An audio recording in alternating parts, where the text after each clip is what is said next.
I wanted to do a seasonal business because I was still kind of saying, things go south, I'll take care of it 3 months and go back to my engineering to have that safety net. Right. Only to find out that sometimes you have to cut the safety net to grow. Move over, baby boomers. It's time for Gen XYZ. It's time to stop waiting on the world to change. It's time to be the change. It's time to stop thinking about how your life can be better. It's time to start taking action, massive action to improve your life. Join Zach Winter and Markadair Rios every week as we learn how others had the grit, determination, and conviction to 10x their lives, and as we explore ways that can help you 10x your life. Hi, and welcome to another edition of the 10X for Gen XYZ podcast. I'm Zach Winter. And I'm Markadair Rios. And today we have our good friend Kunal Dewan on with us. Kunal, welcome to the podcast. We're so happy you're here with us. I'm so excited. Thank you, Zach. Thank you, Mark. Hey, Kunal. Good to be here. Yeah. We really wanted to have you on the show because you've got such an inspirational story. You're a first generation immigrant. You came over when you were 21 to the States from India. You've built up a really successful business that I'd love to get into, a tax preparation business with Liberty Tax, multiple franchise owner, and you're also a real estate investor like us. So you've really figured out, how to create multiple streams of revenue, which we love. So maybe we could start with having you talk to us about your background and when you came over to the States and why you decided to come over and how that went. Absolutely. Thank you for the kind intro, Zach. So I was born in a very small town in India, and after high school, I moved to New Delhi, and I had these dreams of going to the US. And I came from a very humble background. So nobody in my entire family has ever been on an airplane. I'm talking 80s and early 90s. And here I am cooking dreams of going to the US and doing something big in my life. No clue how to do it. Forget about the money. But I always had the dream inside. As always, as majority of the Indians, so let's do engineering. That's an easy way out to get to something. My dad has been a business owner. He's a general contractor, and he has gone through so many challenges in his life that it actually installed a fear in me where if I'm thinking big, what if I fail? So at the same time, he came up with every challenge in his life in his 25-year business cycle, as long as I can remember. And that always gave me that hope that I will find a way. So let's do engineering and we will find a way. So I did a bachelor's degree, and somewhere in my third or final year, I saw the avenue of pursuing higher education, and the US was, hey, that's the path I can get there. So I came here, did my master's. What kind of engineering degree? Civil engineering, and then master's in structural engineering. My dad is a general contractor, so I kind of grew up with construction sites, hanging out on the weekends. And when, sorry to interrupt, but during that time, was the internet around? You said what, 80s, early 90s, but like when did you graduate from high school? Did you have access to the internet to kind of help open up doors for your dream? Yeah, so we didn't have computers at home. There you go. No. So we used to go to, it's called an internet cafe. So we pay an hourly fee. So it was me and two of my buddies. And we all three came to the US. So we used to pull in the money. We used to share a computer and look through universities' websites and the possibilities and write our essays and whatnot. So internet was there. It was just not as readily available as it is. Right. That's great. So when I came here, my dad said, how are you going to do it? I said, Dad, I'll figure it out. And I was blessed. I was fortunate. I applied to 7 colleges and I got into 5. And out of those 5, 2 gave me scholarships. One was almost 50% and one was 100%. Wow. Beautiful. That was the way. I said, and this is for your master's degree? This is for my master's degree. Wow. Yeah. I actually wanted to apply to 20 because I just play the numbers game. The more I apply, the more chances I will get. But you have to pay a hefty sum every time you apply, hefty back if you convert the dollars to the piece. But I was able to apply 7.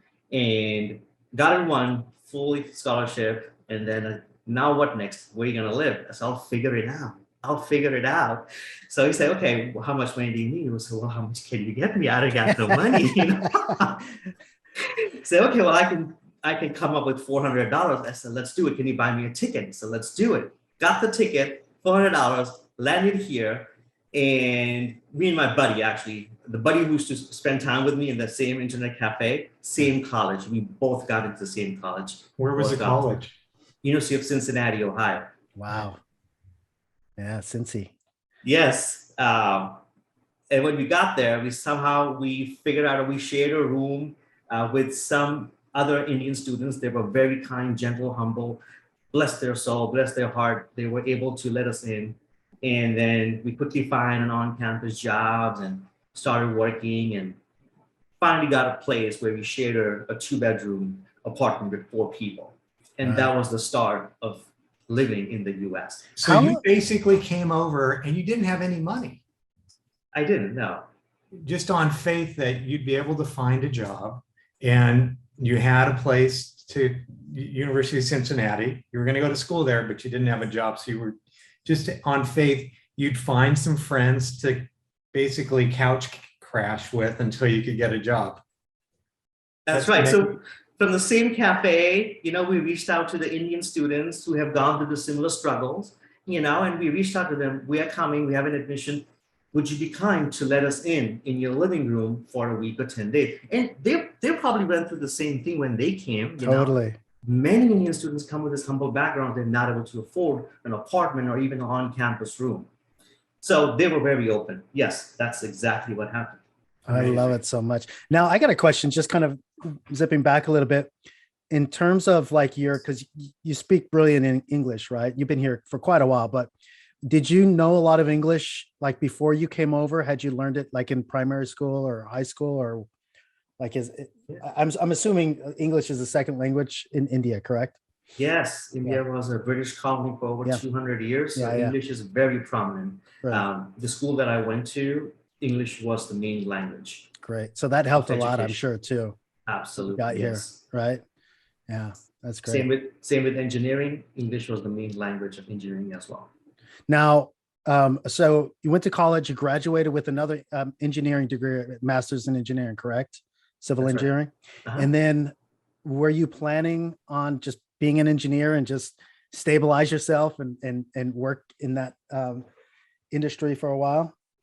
Great question. So in your heart, in your mind, you always go through, every person I know this, you want to do something in life, and then but you will overcome either by the fear or your social upbringing in life, where you either prohibit yourself that I cannot take that risk, or I don't want to take that risk, or it propels you that I will do it, whatever it takes, and I'll figure it out. So it's either or.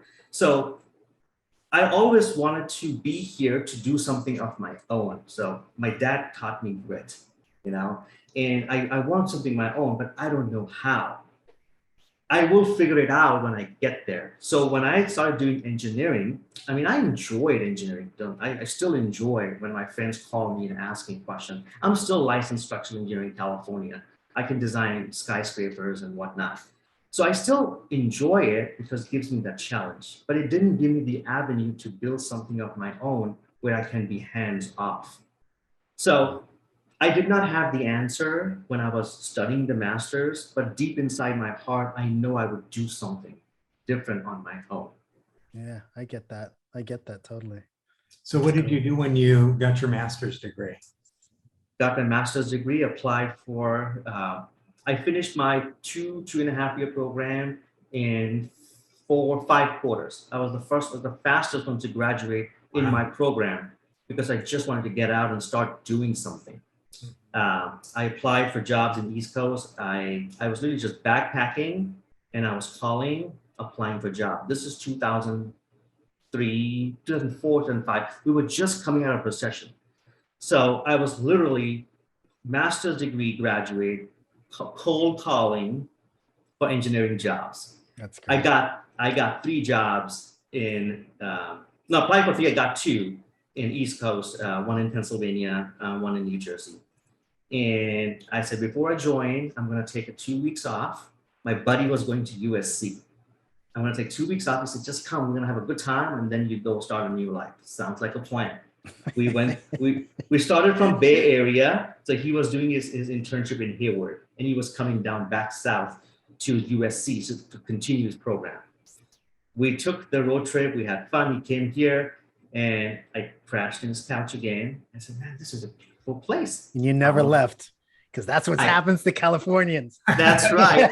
I never left. I did leave and go back and pack my bags and came back and gave the courtesy notice I won't be joining. But I literally, in those 10 days, I think it's the 7th or 8th day, I said, I'm going to do something. I want to live here. So I picked up the phone and I called employers, structural engineering employers, and said, I'm here and I want to meet with you. Just meet with me, see if you like it. If there's an avenue, an opportunity, I'll take it. So I got two jobs right here in those 3 days. So and I think it's the action. And I called, I would say at least 20 people, 20 companies here while I was here. I think it's the action that kind of led me to find a job, because that's what I wanted. Yeah, you took the initiative. Yeah. Yes. And I got it and I started working. You know what's interesting? You just said something that I just love. And I don't know. I had this too, and I'm sure you did too, Zach, but we haven't really talked about this. But I remember when I was 17, 18 years old, I actually had the same thing where there was something ahead of me and I could not wait to get out there and just start doing it. But right when I turned, just a little bit after I turned 18 that summer, I was gone. In fact, I was gone so fast. My mom was kind of like, "Wait, where'd you go?" I'm like, "I'm moving in with my friends. I'm out of here." Yeah. But and I was so excited. Like I never looked back from just taking a step out. And I loved, I had a great upbringing. It wasn't like I was running. It had to do with exactly what you said, that kind of, that feeling like I'm going to do something. I want to do something. Let's chew this thing up. It's interesting. It's in you. It's in you. I think everybody has it. It's in you. Yeah. You don't know how to get there, but you will get there once you start walking. Yeah. I agree. Yeah. I love it. Yeah, I went to SC also, and I think I spent, after my freshman year, I went back home and lived at home during this time. That was the last summer, my freshman summer. After that, I just couldn't go back. Had to make it happen. Elliot does that to you. Yeah. Do you now, just real quick, do you have kids by any chance, Kunal? I do. I have two kids. How old are they? Are they are they of age like adults, or are they kids? 5.5 and a year and a half. Oh, okay. You got a long way then. Yeah. you're probably want them to stay with you for like ever. Don't go. We'll see. The time will tell. If they're gonna live here, they'll live far away from me. That's awesome. Well, my daughter is a sophomore in college now, and she's having the same process right now. She's taking the initiative to find these internships, and she's applying all over the world. She's applying. Actually, with Red Bull, she just got a response that they're interested in taking it to the next level to interview her for this potential job working with Red Bull F1 in the UK. So she's ready to move on to, Yo, if she gets that internship, I'm going to be hitting you up for some sort of insider something. Right. You know how I love F1. I do. Yeah. We'll have to make that happen. That's great. That is so awesome. So, all right. So you got a gig engineering out here, and that worked out pretty well. Did you stick with it for a long time? Did you start doing side gigs and like you couldn't, you start getting restless, or how did it work out for you? Restless is the word, Mark. Did there for like 6 or 7 years. Then recession hit. I'm in construction design. I was fortunate. I had the job, and I was still getting a raise, and I was working in hospitals, but the income was still capped. So I wanted to do something on the side. And that was the fear. I don't want to lose my job. It's a comfort level that I've built up so long to get here, a decade. So I do something on the side to augment it. And that's where I started into franchises. So I can be hands off and just kind of run it. Mm-hmm. And went through, for 1 year, I went through different franchises, went to different conventions. They kind of shortlisted a few, and then picked one. So And hold then on. So that sounds like a little bit of your process, right? Like when you encounter something new, and I think I know the answer to this, obviously, because we kind of know each other. But so you take the time to really get up to speed and kind of learn the lay of the land. Is that correct? Is that how you do it when you're approaching something new? that is correct. And I think I know why you know the answer, because I Right. chewed your brain on your Kansas City deal, didn't I? Yeah, I did. That's right. But Right. that was the first exposure, and I appreciate all the time. Of course. Yes, that's my personality. I really get into the weeds, fully understand what it is, what it will demand, as much as possible, Right. and then I just get right into it. That's brilliant. What Cool. was the kind of the mindset or the thought behind, well, I want to get this additional income? Had you read Rich Dad Poor Dad, or where did that mindset of I want to create an additional stream of revenue come from? So 2008 market crash, 2009, and when I started looking into buying something. So I had worked 5 years now, and I lived under my means, and I saved a little bit, and I had bought a small condo. It's called a flat in India, by sending money over there. And in 5 years back then, the Indian market was really hot. So I was okay to exit and bring the money here and buy something here because the opportunities were great. So I bought a condo in 2010. And that condo, I bought it all cash. It was pennies on the dollar back then. Yeah, that's very good timing right after the market crashed. Wow. And was churning cash flow. I said, well, this is amazing. I want to do more. But obviously, it took me 5 years to save this much to buy a condo. I gotta wait 5 years to buy another condo or a townhome or a property. That was the thought that created. How can I create an extra income to buy more real estate that can give me some rental income? That's awesome. That's how it started. I love that. And so you started looking at different franchises. Did you look at all different types, like restaurant franchise, fast food franchises? And how did you end up with the one you selected? Yeah, you name it. I spoke. I think I probably did it's called the discovery call, 7 or 10 at least, and so many other brochures and reviews and websites and sales calls and whatnot. So how did I looked into the models where your social circle kind of determines what you want to do. So I was coming across people who own small businesses, and I picked on 3: Subway, 7-Eleven, and H&R Block. Those were the 3 I picked, actually. Subway was the least, I would say, hands-on. That's what it was sold. Least hands-on restaurant model. And 7-Eleven has the highest revenue, and they take care of all the rent and major expenses, and the vendors are all lined up. So you don't have to shop around. There's less headache. All you have to manage the cash. And H&R Block was the income tax preparation, which is seasonal. And why did I pick a tax business? Well, in my mind, again, it was the fear. If everything falls apart, I'm going to take 3 months off and going to run the ship and then come back again on my engineering. Right? Okay. So it was, 4 years of education in engineering and 2 years of another education in master's. What you do in engineering, and many times in law too, you look for failures. You go looking for failures, right? And what it does, it conditions your mind to just look at the failure first before even the possibilities, right? So it's a conscious effort to step back that, okay, this failure is to mitigate what can go wrong, but the focus is still the possibilities. Right. And it took me a while, not until I started my own business, and that's when I think I became a little bit more aggressive. So this is the answer. When I went into the business, I wanted to do a seasonal business because I was still kind of saying, if things go south, I'll take care of it 3 months and go back to my engineering to have that safety net. Right. Only to find out that sometimes you have to cut the safety net to grow.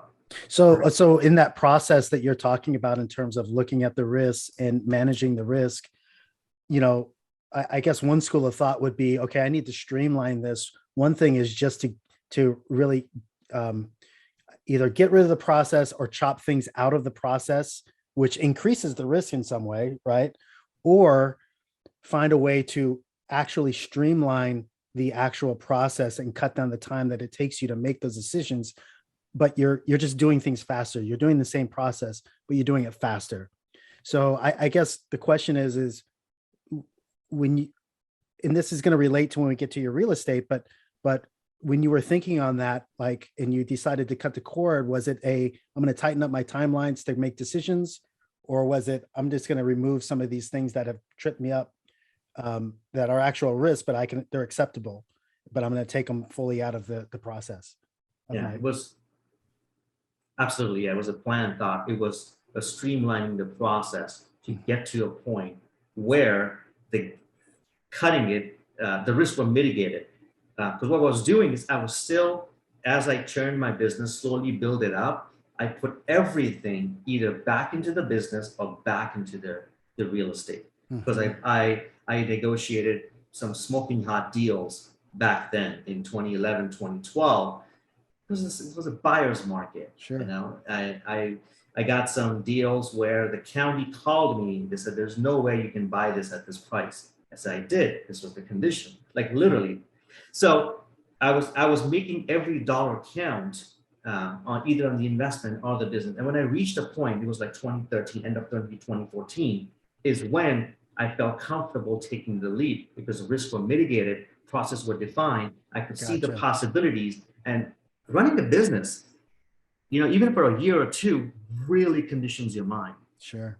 And at that time, I think I saw some growth inside me that I can do this, even at a bigger scale. I agree with that 100%. Like, I don't know if anybody's listening that is trying to think about running a business, but this is the whole conversation that I'm kind of centering around, is this analysis of paralysis that we're talking about. And I imagine that's a big thing. You coming from an engineer background, right? You probably went through periods of time in your life where you're like thinking so much about something that you're like, I'm stuck, you know, but just this whole idea of, I don't know, taking action and moving forward despite the risk sometimes, you know, and I think it's critical. It's critical to do that, you know. 100%. And we are trained in schools, in colleges, and even the graduate education to not make mistakes. But that's where the growth is, you know. It might sound like cliche, but that is the reality. Yeah, totally. You know, yeah.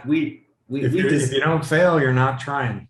That's right. I mean, Zach, you have a law background. You know, you are designed to not say anything bad when the stakes are so high, else you'll lose the case. Right. Right? An engineer is designed to not drop the foundation or crack the building, else the building collapse. So you just focus so much on the failure, right?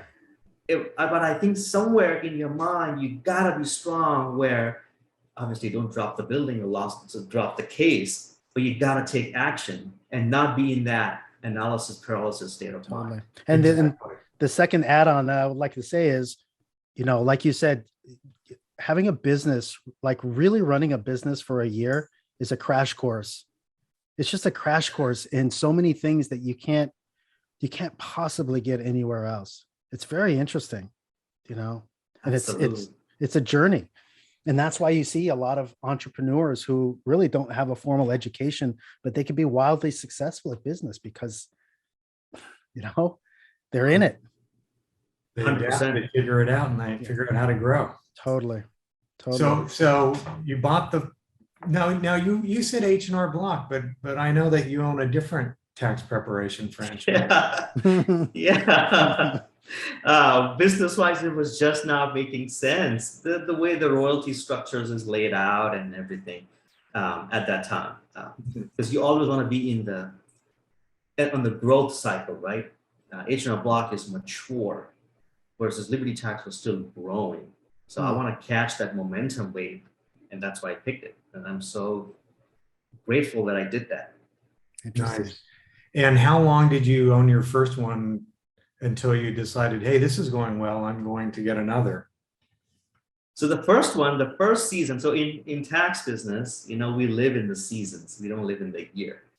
So the first season was phenomenal. Phenomenal. I think I was in the top 10 in the country as an office as a first year Z. That's pretty remarkable, isn't it, for a first year franchisee to be in the top 10%? That's crazy. So it kind of boosts your confidence too, that I could do more. So the second season, I actually purchased a second one. And these are all virgin, by the way. These are not existing business. Yeah, I was going to ask that. And were you just like, okay, where was your first one located? Like in the Los Angeles area, where, like Santa Monica or where? San Fernando Valley. San Fernando Valley. And so, and I don't know. So with Liberty, is there like a mileage kind of distance thing that you can't have one within 3 miles or 10 miles or whatever, or you can have another office right down the road? How does that work? Yeah, you can have, so it's a territory based. Each territory is around 30,000 individuals, give or take. So it's either 29 or 35, depending on there. And it goes from street to streets. So you have boundaries. Gotcha. Yeah, because each individual is a possible client. Gotcha. And so, go ahead, Zach.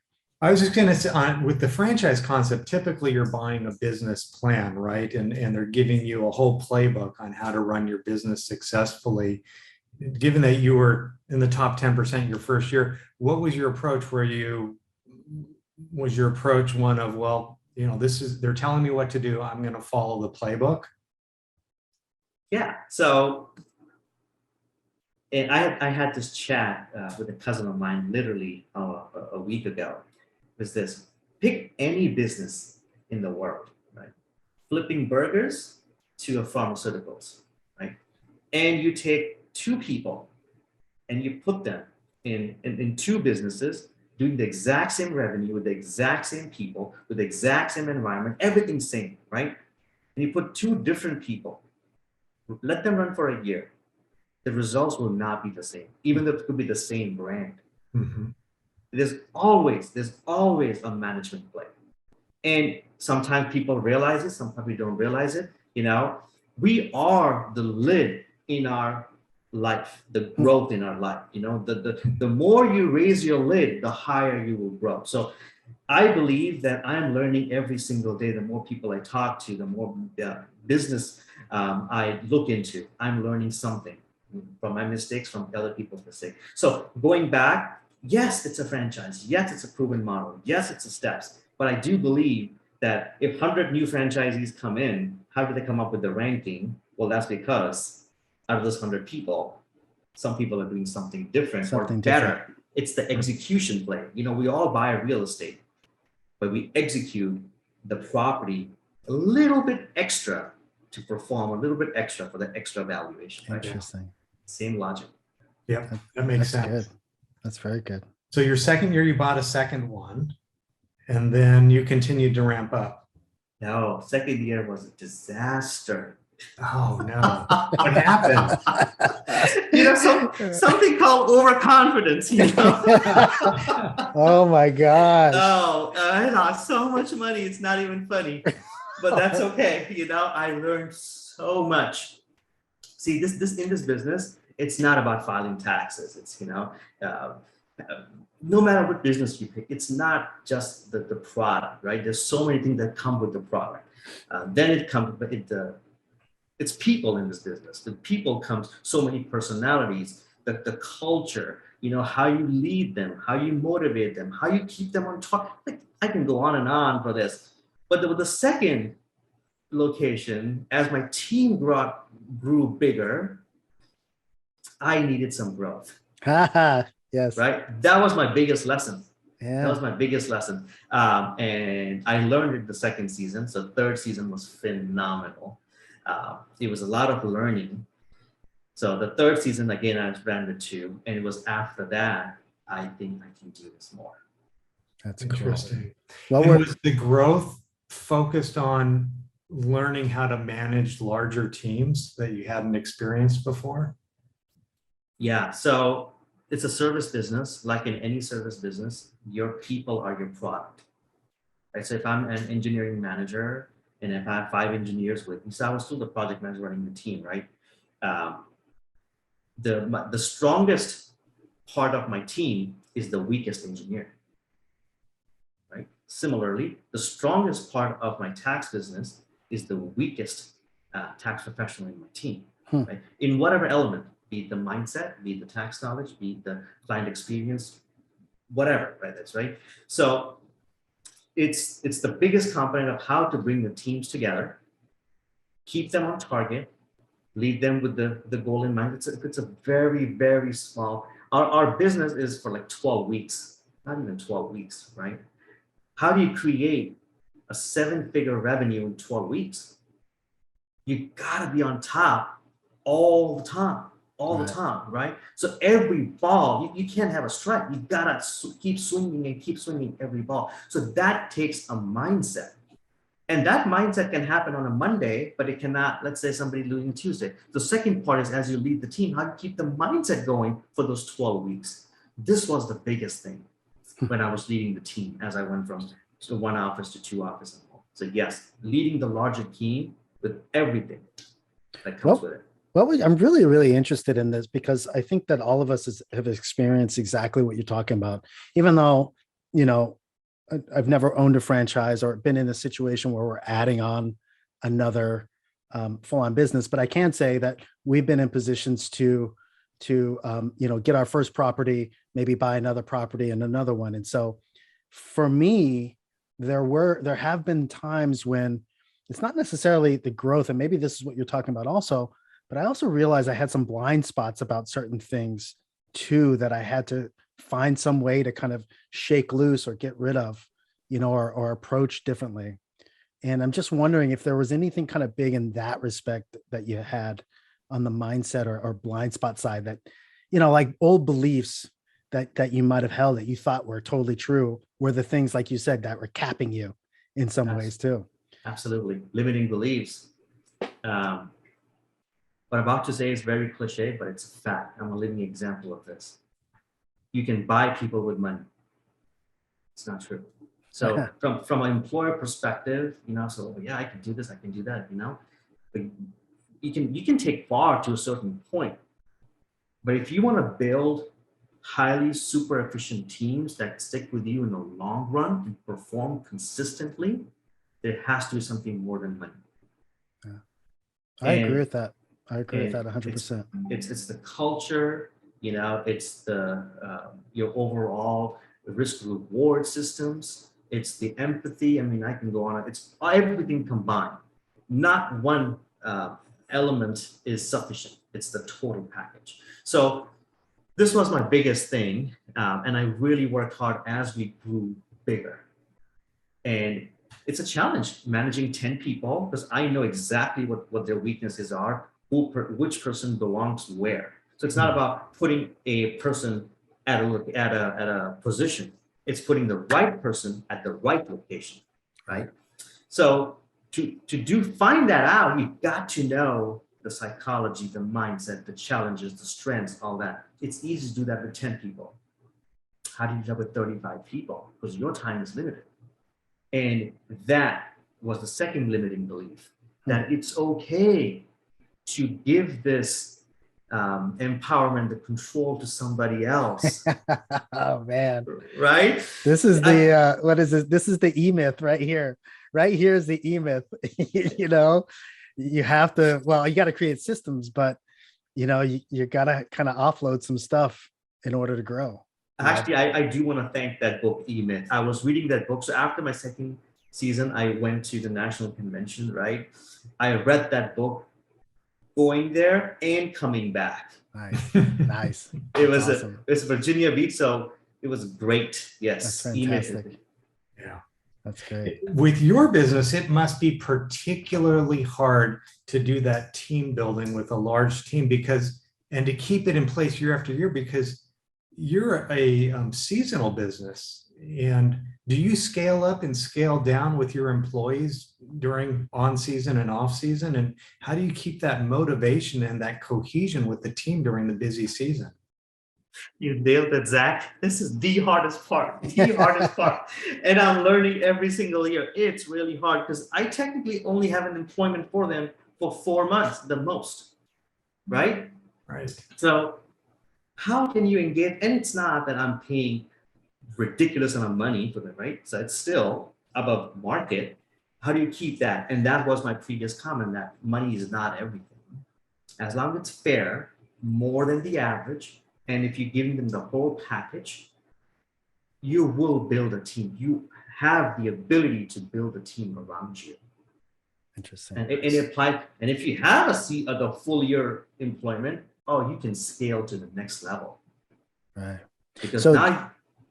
Well, I was just going to ask, do you, to Zach's question also, do you ramp up like before tax season, like a month before, say, okay, guys, let's get together and do some training, and all that stuff. And then kind of do I guess you'd call it a decompress or whatever after tax season's over, to kind of figure everything out and say goodbye for the next, till the next season.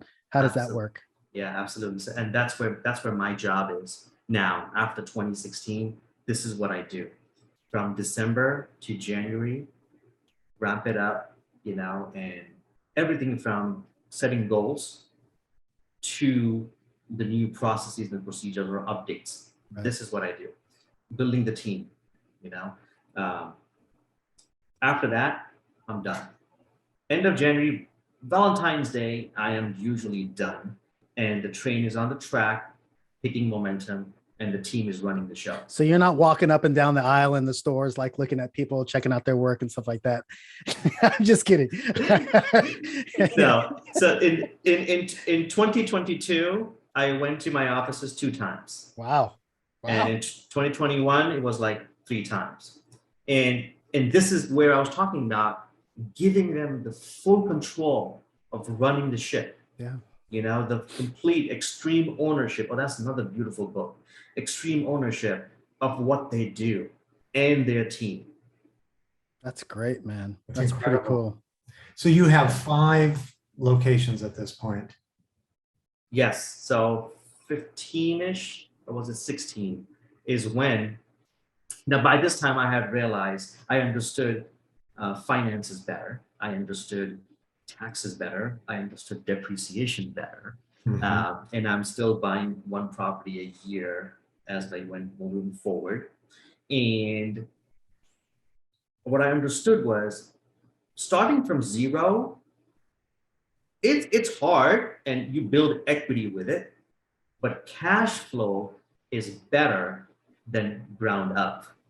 So I stopped buying or even looking virgin territories, and I wanted to scale by acquiring other business.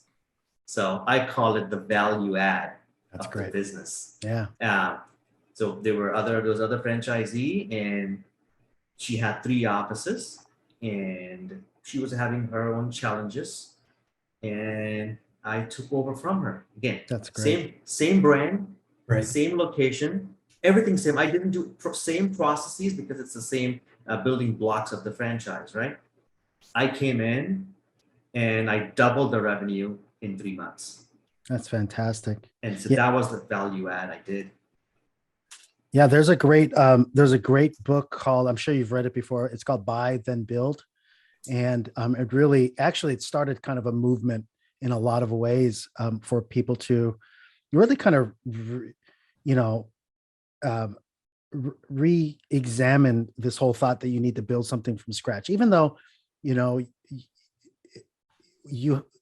you build something from scratch, it's your own from the get-go, right? But it's easier to buy an existing business that has the systems in place, and probably has management in place and all that stuff, and you can kind of really get a jump start on your goals if you buy an existing business, especially small business, which there's tons of them out there, that potentially could be up for purchase right now. Absolutely. I love your podcast, Zach and Mark, and I know your podcast is so diverse. And if anybody who's listening to this, I so agree 100% what Mark just said, that every business, every small business has a room to grow. So if you're able to find one which is available for sale, or if you can convince somebody to retire, your unique personality can add so much value to that business that it will pay off far more than if you would have started from ground zero, and faster too. Yeah. Well, and that's, let's like really to put this in perspective, that's exactly what we do in real estate. We are, we're mergers and acquisitions, right? We're doing leveraged buyouts. We're doing LBOs on commercial real estate properties. We're buying these cash flows, taking over, infusing capital, more money into a business, straightening out the management efficiencies, all that. It's the same exact concept. That's a great analogy. I mean, it's like, yeah, we're not developers. We're not building from the ground up. We're not just buying a property, we're buying an existing business, and then we're optimizing it through various value add strategies to increase the net operating income and the overall value. Absolutely, yes. Yeah. And I know both of you are very data driven. And so you use these data to validate where you can actually plug and play with your unique skills. Yeah, exactly. So you had mentioned before we got on the call, I don't want to, you're such a positive, inspirational guy, man. And I love it.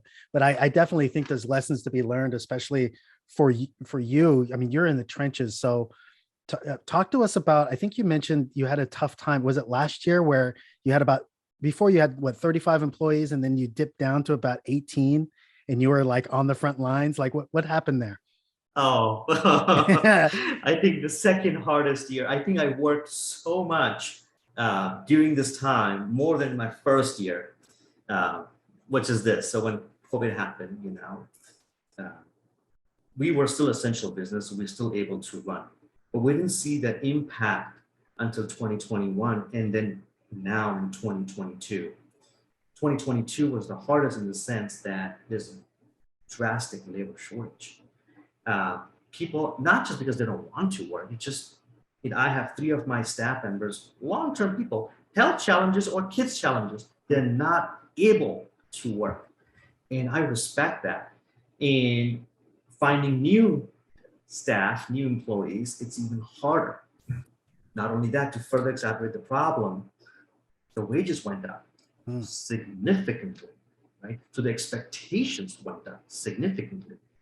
So so I did the math, I did the simulation. How much does my revenue need to go up, right? To break even to my pre-COVID terms, right? So I did all of that. I said, okay, how do we do this? Obviously, I don't want to go in there. I cannot physically be at 5 locations at the same time. And where I live, if I just go and take a stroll in 5 offices, that's 5 hours with the traffic in LA. So I have to come up with a better building block, a better systems. Step 1, stop my limiting belief that I cannot run with 18 people. I used to run with 35 people, 40 people in high times, pre-COVID. 18 was my best shot, and some of them even are part-time. Step 1, I can do this, and I can do this online. I can still inspire, motivate, lead, and meet this goal-setting target. It's my limiting belief that just because I have not done it, doesn't mean I cannot do it. That was step 1. Step 2, thoroughly look into from every single thing. How do we manage cash? As simple as managing cash to how do we actually, let's say there's a challenging file and we used to have group meetings on Sundays. I celebrate on a weekly basis, all the wins, and I share all the challenges that happen. It's a weekly thing. How do we do all that? So I come up with better building blocks, and you will not believe I had my best year ever in 2021. So much so, and so 2020 was the first year that I did the systems, right? 2021 was the first year I actually got an award. Wow. From ever in my 10 years with the franchise, I got a national award that for the large operator running the franchise in the revenue and the operations. That's so crazy. And I look back and I was talking to my wife after the season last year. He said, you know what? I was stressing out for nothing.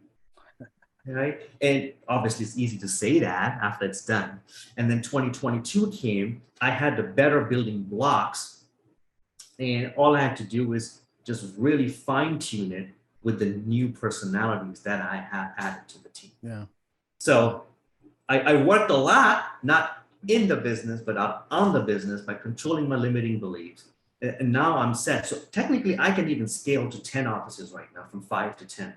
Nice. Because now I know how I can do this from these two monitors over here.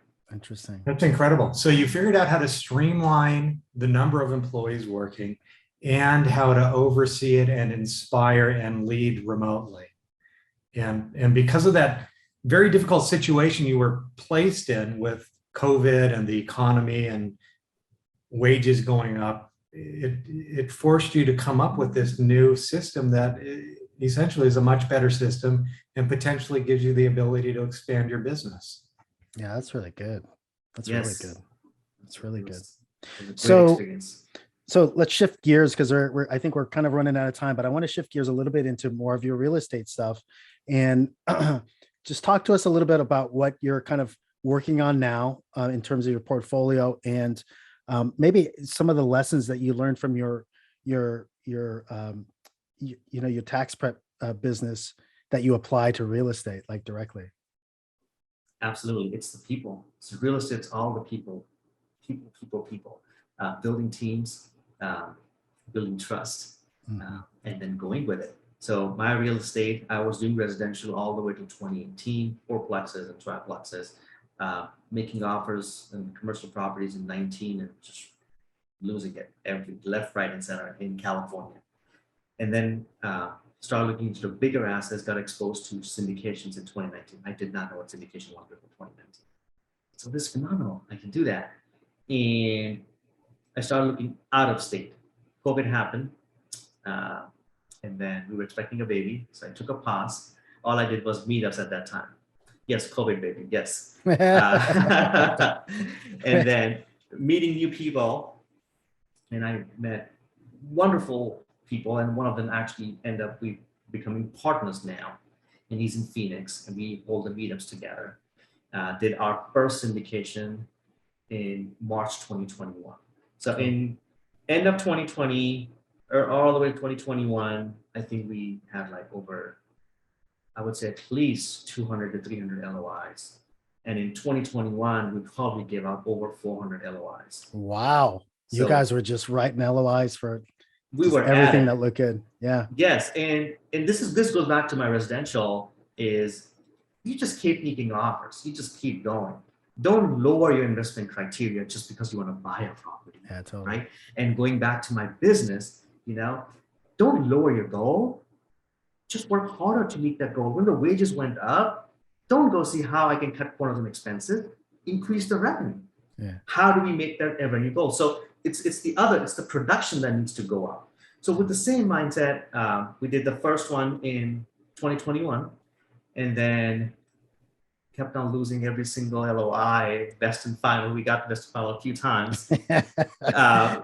Got into, that was 60 unit, the first one. The second one was in end of October is when we actually started talking to the owner directly. Yep. No broker involved. And this is 203 units. And then we closed just end of March, early April. Brilliant. That's great, man. Congrats. That's Thank fantastic. Especially go from 60 to 200 plus units. That's pretty great. So you closed on your 200 units and you're kind of ramping up your real estate business, which is fantastic. And so are you really just focused on Phoenix right now just because your partner's out there? Is that your guys' market that you're working on? No. Phoenix is where I lost everything on my LOIs. So there's no asset in Phoenix. I'm focusing in New Mexico. Okay. New Okay, Mexico great. and Texas. Fantastic. And are you in Albuquerque? Yes. Great. Nice. Good. Yes. Excellent. And actually I am in escrow right now. Another one, and then in contract with two more. That's great. Great. And were those all sourced directly with owners in Albuquerque or in Texas? So no. So the Albuquerque one, it is they're all off market. One of them actually in all transparency pre-market, but the other two are fully off market. This broker who has been who called us, we have been talking to him since 2020. Wow.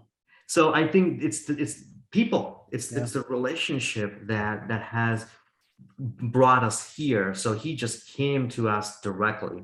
So that's those two. And we're focusing strictly on New Mexico and in Texas. That's so fantastic, great. man. It's really good.